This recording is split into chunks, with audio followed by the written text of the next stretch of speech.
আলাইকুম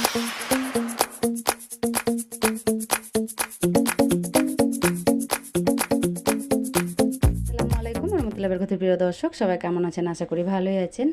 বন্ধুরা, দেখতেই পাচ্ছেন আমি এখানে বেশ অনেকগুলোই ঢ্যাঁড়স নিয়ে নিয়েছি। তো বন্ধুরা, আমরা অনেকেই সব ধরনেরই কুরকুরে চিপস খেয়ে থাকি। তো আজকে আমি বাড়িতে তৈরি করে আপনাদেরকে দেখাবো ঢ্যাঁড়সের কুড়মুড়ে মুচমুচে একদম চিপস। তার জন্য এখানে আমি 15টার মতো ঢ্যাঁড়স নিয়ে নিয়েছি। জল দিয়ে ধুয়ে পরিষ্কার করে নিয়েছি ঢ্যাঁড়সগুলো। তো এখানে আমি ঢ্যাঁড়সের প্রথমে মাথাটা কেটে নিচ্ছি।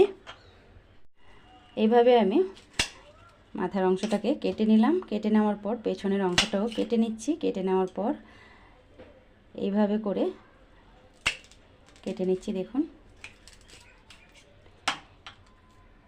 এইভাবে করে কেটে পাতলা পাতলা করে একদম স্লাইস করে নেব।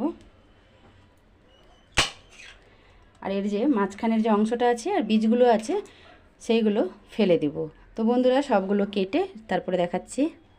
তো বন্ধুরা দেখুন, সবগুলো আমার এখানে কাটা হয়ে গেছে। কি সুন্দর করে আমি হাত দিয়ে এইভাবে বীজগুলো আর ভেতরের যে ওর লম্বা অংশটা আছে সেটাকে আমি বের করে নিয়েছি। তো বন্ধুরা, আজকের আমার এই ঢ্যাঁড়স বা ভেন্ডির কুড়মুড়ে মুচমুচে চিপসের রেসিপিটা ভালো লেগে থাকলে চ্যানেলটাকে সাবস্ক্রাইব করে পাশে থাকা বেল আইকনটা প্রেস করে রাখবেন। আর একবার হলেও এইভাবে আমি যেইভাবে করলাম আপনারাও বাড়িতে করে নেবেন। দেখবেন দেখতে যতটা লোভনীয়, খেতেও তেমন সুস্বাদু হবে। তো দেখুন কি সুন্দর লাগছে দেখতে। সবগুলো আমার একদম কাটা হয়ে গেছে, কেটে নিয়েছি। এটা একটু সাইডে সরিয়ে রাখছি। আর যেই অংশগুলো আমি বাদ দিলাম, তো দেখুন এইভাবে করে আমি বের করে নিলাম। তো এগুলো এবারে আমি ফেলে দিই। এবারে আমি এই কাটা অংশগুলোর মধ্যে কি কি মেশাবো সেটা দেখিয়ে দিচ্ছি। তো বন্ধুরা, দিয়ে দিচ্ছি এখানে 1 চামচ কর্নফ্লোর। এই চিপসটা করতে বেশি কিছু উপকরণ লাগে না। আর দিয়ে দিচ্ছি এখানে লঙ্কা গুঁড়ো 1 চামচের 4 ভাগের 1 ভাগ। দিয়ে দিচ্ছি স্বাদ মতো লবণ। আর দিয়ে দিচ্ছি অল্প একটু গোলমরিচ গুঁড়ো। আর দিয়ে দিচ্ছি বন্ধুরা 1 চামচ চালের গুঁড়ো। এটা শুকনো চালের গুঁড়ো আছে, দিয়ে দিলাম 1 চামচ ভরে। আর দিয়ে দিচ্ছি 1 চামচ ভর্তি করে বেসন। আর দিয়ে দিচ্ছি এখানে 1/2 চামচ জিরা ধনিয়া গুঁড়া। এটা ভাজা মশলা। জিরা ধনিয়া গুঁড়াটাকে আমি একটু ভেজে নিলাম, ভেজে এখানে দিয়ে দিলাম। এবারে আমি সব কিছু একদম শুকনো উপকরণটা এই ঢ্যাঁড়সের সাথে মিশিয়ে নিচ্ছি।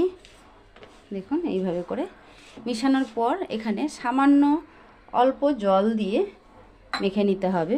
একবারে বেশি জল দিতে যাবেন না, নাহলে একদম পাতলা হয়ে যাবে। অল্প অল্প করে জল দিয়ে মেখে নেব, যাতে ঢ্যাঁড়সগুলো দেখা যায় বেসনটা অল্প অল্প গায়ে লেগে থাকে। তো দেখুন, এখানে আরও অল্প জল লাগবে, খুব বেশি জল দিবেন না, খুব সাবধানে জলটা ব্যবহার করবেন। তো আমি এখানে আরও অল্প একটু দিয়ে দিলাম। দেওয়ার পর এবারে সুন্দর করে মাখিয়ে নিচ্ছি।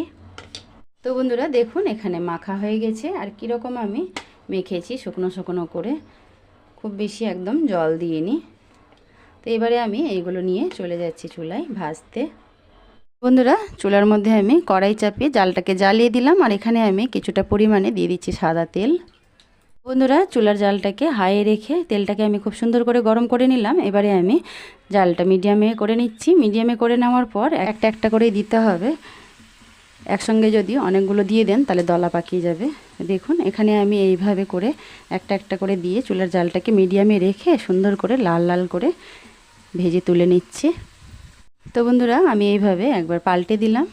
আর বন্ধুরা, আমি একদম লম্বা লম্বা করেই রেখেছি, আপনারা চাইলে পরে মাঝখান থেকে কেটেও দিতে পারেন। আর আমি 15টার মতো নিয়েছি ঢ্যাঁড়স, আপনারা চাইলে পরে কম বেশি করে নিতে পারেন। তো দেখুন, এইভাবে আমি সুন্দর করে উল্টে পাল্টে এগুলোকে লাল লাল করে ভেজে নিচ্ছি। তারপরে একই মতো করে সবগুলো ভেজে তুলে দেখাচ্ছি। আর বন্ধুরা, এখানে চুলার জালটা একদমই মিডিয়ামে করেই ভাজবেন, নাহলে হাইয়ে রাখলে পরে পুড়ে যাবে। তো বন্ধুরা, এগুলো আমি তেল ঝরিয়ে খুব সুন্দর করে তুলে নিলাম। আর একই মতো করে আমি ভেজে তুলে তারপরে দেখাচ্ছি। আর এর আওয়াজটা শুনুন, দেখুন কি সুন্দর একদম প্লেটের মধ্যে যে পড়লো, তো কি সুন্দর একটা আওয়াজ হলো। তো চলুন বন্ধুরা, একই মতো করে ভেজে তারপরে সবগুলো দেখাচ্ছি। তো বন্ধুরা, এখানে আমার দেখুন ঢ্যাঁড়স বা ভেন্ডির সবগুলোই চিপস একদম তৈরি করা হয়ে গেছে। আর কি সুন্দর দেখতেই পাচ্ছেন, মনে হচ্ছে একদম কুরকুরের মতোই। আওয়াজটা শুনে নিশ্চয়ই বুঝতে পারছেন যে কতটা একদম মুচমুচে হয়েছে। দেখলেন তো বাড়িতে কি সুন্দর একদম খুব সহজে তৈরি করা গেল ঢ্যাঁড়স দিয়ে মুচমুচে কুরকুরে বা চিপস। আর দেখুন কি সুন্দর একদম ভেঙে যাচ্ছে, এতটাই মুচমুচে হয়েছে বন্ধুরা। দেখুন কি সুন্দর একদম গুঁড়ো হয়ে যাচ্ছে। তো বন্ধুরা আজকের আমার এই ঢ্যাঁড়সের মুচমুচে কুরকুরে চিপসের রেসিপিটা ভালো লেগে থাকলে চ্যানেলটাকে সাবস্ক্রাইব করে পাশে থাকা বেল আইকনটা প্রেস করে রাখবেন। ভিডিওটা বেশি বেশি করে সবাই শেয়ার করবেন।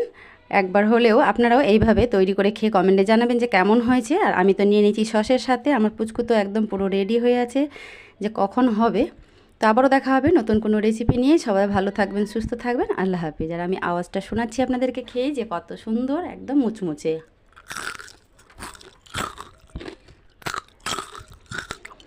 আওয়াজটা শুনে বুঝতেই পারছেন বন্ধুরা যে কত সুন্দর মুচমুচে হয়েছে। তো বন্ধুরা সবাই ভালো থাকবেন, আমি চললাম আমার পুচকুকে খেতে দিতে।